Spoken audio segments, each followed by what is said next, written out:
If you didn't know, shadowboxing is the most important part of your training.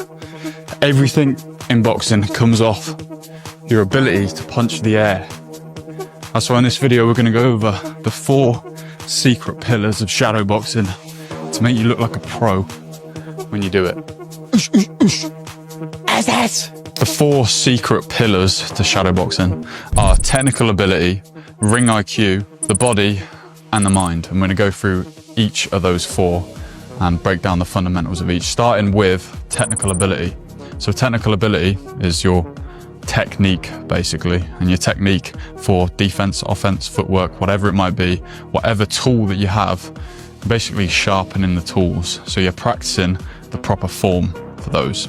Now, the main ways you want to think about this, because you'll be like, well, what's the proper way to do anything, is what makes you most effective and most efficient. Like, what techniques are the most effective and most efficient, right? Expend the least amount of energy and do the most amount of damage, because that's what you're trying to do, and also mitigate the most amount of damage so you don't get punched in the face. So during this part of your shadowboxing, you want to just focus on the punching technique. With the punching technique, you got to think about the kinetic chain and how everything fires off from the previous part. What I mean by that is, you put force into the ground, the force rotates your hips rotate your upper body fires your arm out, and then your arm turns over like this on all of the punches. Right, each of those are like little cycles of energy, just accelerating force into your knuckles so you can do more damage, and it's super efficient because you don't use any tension in your body except to right at the end. You're relaxed for the whole motion of each punch till right at the end, and being relaxed means that you don't expend much energy because you don't have to fuel the muscles with oxygen and ATP, right, as much, because you're not tensing them, right? And when they're not tense, they're more effective because they can move faster, which means that you do more damage because your knuckles hit the target with more power. So the fundamentals of good punching technique are being relaxed, using proper rotation of your body, slowing down each section of your body rotating so that they're slightly delayed. Like, you don't want to be like at a 1-to-1 ratio of your hips and your upper body moving and your arm moving. You don't want everything to move in sync. You want it to be slightly delayed like this, because when it's slightly delayed, you get more of a whip and a snap. Kind of like when you're whipping a towel.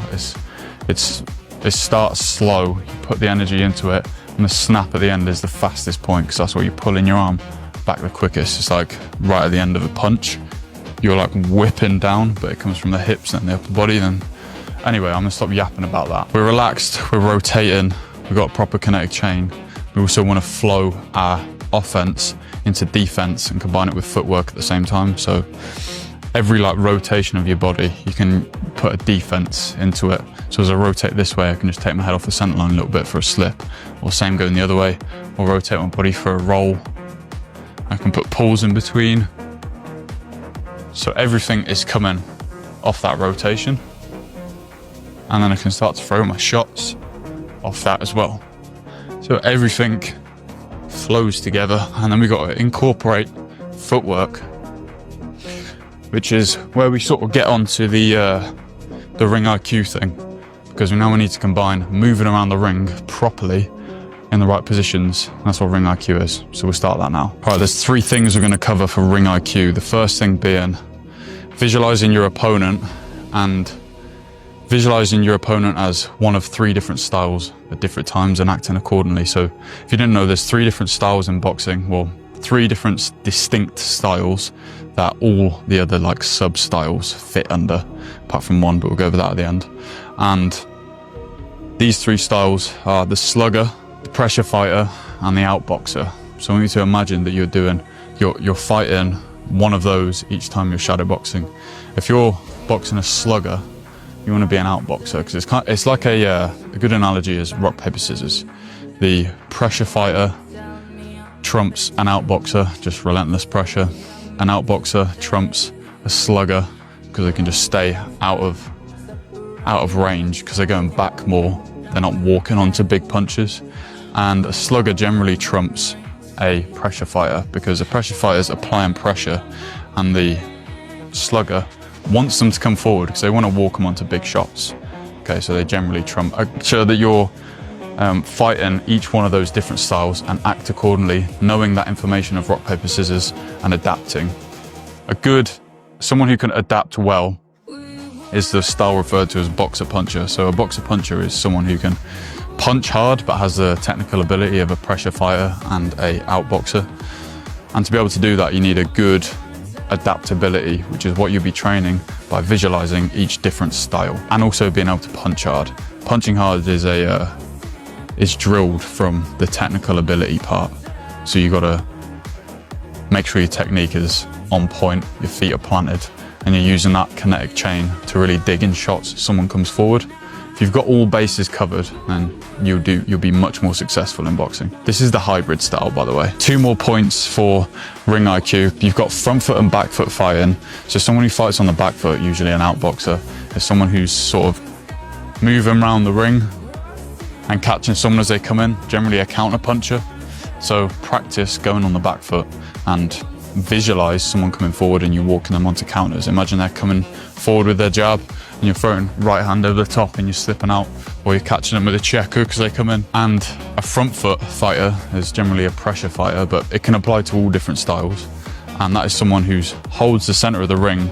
They're generally their back foot in the center and they use back foot pivots to cut off the ring as they step forward like this until they get whoever they're fighting in the corner, and then they can go in for their attack. They generally want to work on the inside and they're trying to close the distance all the time.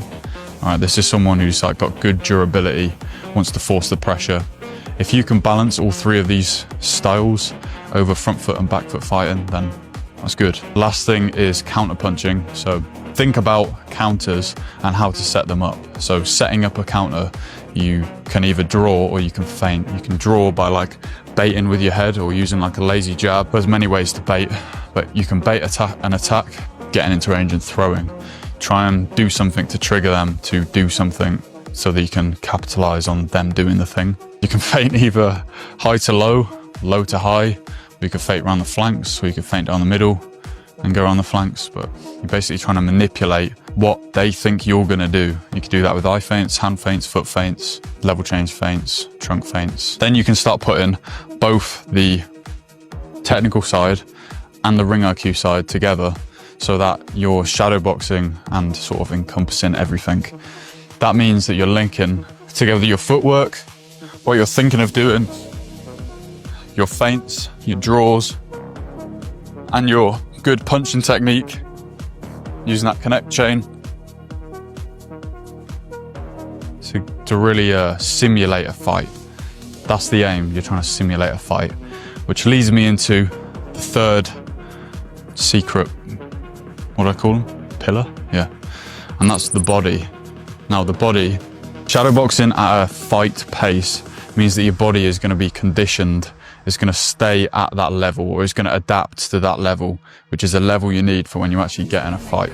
So when you're shadowboxing, make sure that you're using a pace that means that your body has to adapt. And the only thing that makes yourself adapt to anything is being in an uncomfortable situation.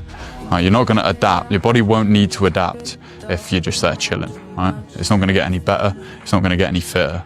But if you're really pushing the pace and it's uncomfortable and your mind's telling you to stop doing it, that means it's good. That means you need to keep doing it so that you're ready for when you actually do get in the ring and need to have a fight. Pillar number 4 is probably the most important, but none of them can work without the others. But this one is probably the most important, and that's the mind. Of course, you've got the ability to visualize different opponents like we talked about in Ring IQ. But aside from that, it's more about being present in the moment. Right? Your body is drilled to know what to do. That's why you train. Okay, once you've trained, you need to sort of not forget, but be extremely present in the moment. And this is pretty hard to do, of training someone to be present in the moment and letting their body do the actions without them actually having to think. The more time you spend thinking, the more likely you are to get punched in the face. Right? You can think about certain ring IQ things to do in a real fight, but in reality, that split-second reaction comes from you being completely present in the ring, not thinking about the past or the future or worrying about being punched in the face. That's actually the main one, is worrying about being punched. You need to get over that as soon as possible. If you're there or you're constantly blinking every time, you're just gonna get beaten up, because it's kind of like that manifestation thing. If you're thinking about being punched, you're gonna get punched. You shouldn't be thinking about that. And even if you do get punched, you should be completely calm, like nothing even happened.